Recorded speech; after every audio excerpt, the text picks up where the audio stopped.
10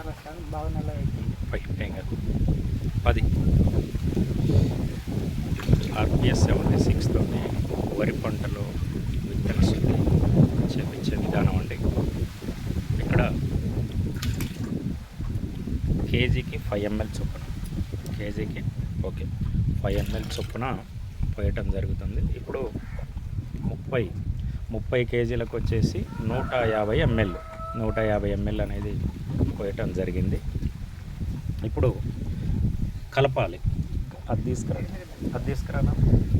ఒక కట్టెతోటి మొత్తం టోటల్గా ఇక్కడ వాటర్ అంతా కూడా ఏంటంటే ఇలా బ్లాక్ అవుతాయి మొత్తం టోటల్గా. ఇలా మంచిగా కలుపుకోవాలి. కేజీకి ఒక 5 ml చొప్పున RPS 76 పోసి ఇలా కలుపుకోవాలి. జనరల్గా వాటర్ ఇలా ఉంటాయి, తెల్లగా ఉన్న వాటర్ ఇలా బ్లాక్ కావాలి, అంటే నల్లగా కావాలి. దీంట్లో యాక్చువల్గా బస్తా, ఇప్పుడు ఆ బస్తాని 30 కేజీల బస్తా యాక్చువల్గా దీంట్లో ఎత్తుకోవడానికి ఇబ్బంది అవుతుందనే ఉద్దేశంతో ఈ బస్తాని కొద్దిగా పట్టుకోమా, దీన్ని ఇలా వేయటం అనేది జరుగుతుంది. చిన్నగా దింపురా. ఇది 30-35 కేజీల బస్తాని నిలబెట్టి దీంట్లో నానబెట్టడం జరుగుతుంది. ఇంకొన్ని వాటర్, అది మునిగేటట్టుగా వాటర్ పోసుకో మంచిగా. ఇది RPS 76 తోటి విత్తన శుద్ధి వరిలో వేయటం. యాక్చువల్గా గింజలు ఇప్పటం వలన ఇంకెక్కువ ఉపయోగం ఉంటుంది. గింజ అనేది ఎప్పుడైతే మనం బస్తాలో కాకుండా దీంట్లో మనం గింజ ఇప్పినాం అనుకో అమ్మ, ఎత్తుకోవచ్చుగా మంచిగా. గింజ కింద పోసినాం అనుకో, జాలి అంటే మనం ఓకే మంచిగా ఇప్పుకోవచ్చు అని. కాబట్టి ఏంటంటే రైతులు ఇట్లా గమనించాలి. ఇంకా ఇలా మునిగేటట్టుగా, బస్తాలు మునిగేటట్టుగా చేసుకొని ఇలా RPS తోటి విత్తన శుద్ధి చేసుకోవాలి. ఇది RPSతో వరిలో విత్తన శుద్ధి చేయటం.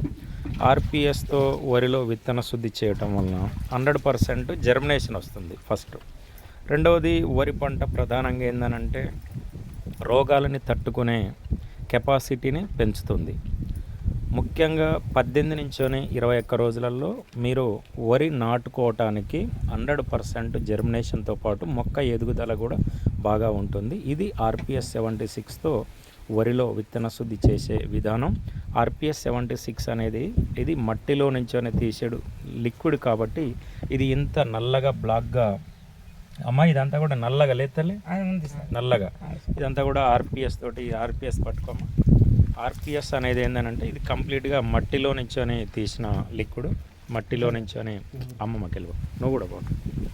ఇది RPS అనేది ఈ సంవత్సరం మిర్చి పంటలో అండ్ వరి పంటలో కూడా మేము విత్తన శుద్ధి చేపిస్తున్నాము.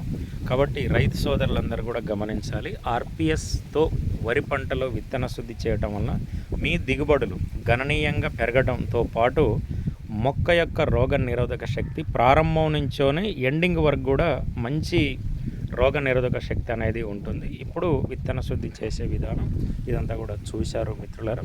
కేజీకి 5 ml అంటే 5 ml చొప్పున విత్తన శుద్ధి అనేది చేపించాము. గింజ మొత్తం ఇలా బ్లాక్ కలర్ అనేది వచ్చింది. రెండవది, ఇది విత్తన శుద్ధి చేయకుండా ఇక్కడ పక్క మట్టి ఉండటం జరిగింది. ఇది ఎరుపు ఉన్నాయి, నీళ్ళన్నీ కూడా తెలుపు ఉన్నాయి, ఇది మాత్రం బ్లాక్ ఉంది. ఇది RPS తోటి విత్తన శుద్ధి దాని యొక్క విధానం.